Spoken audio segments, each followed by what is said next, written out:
we have built a virtual slow motion camera where we can see photons or light particles moving through space. Now, you have seen Dr. Jordan's pictures of a bullet through an apple.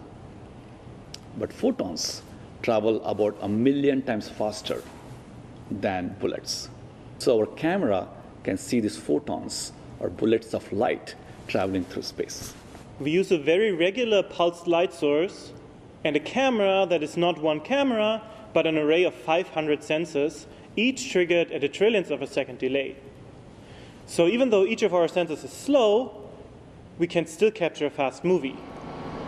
I'm standing next to our laboratory setup here.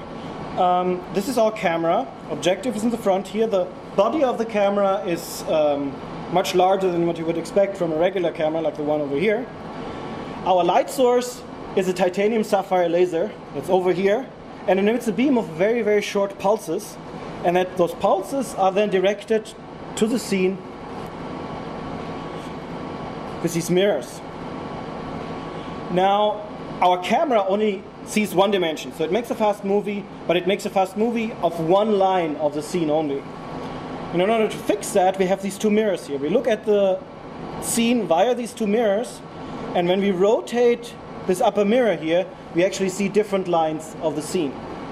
So what's happening is the camera keeps taking images, and we very slowly rotate this mirror to scan our field of view across the entire scene.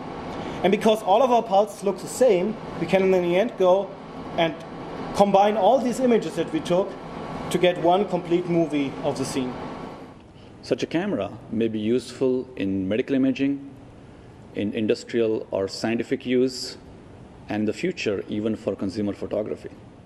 In medical imaging, now we can do ultrasound with light because we can analyze how light will scatter volumetrically inside the body.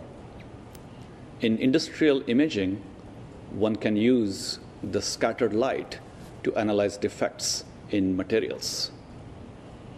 And in consumer photography, we are always fascinated with creating lighting effects that appear to come from very sophisticated light sources.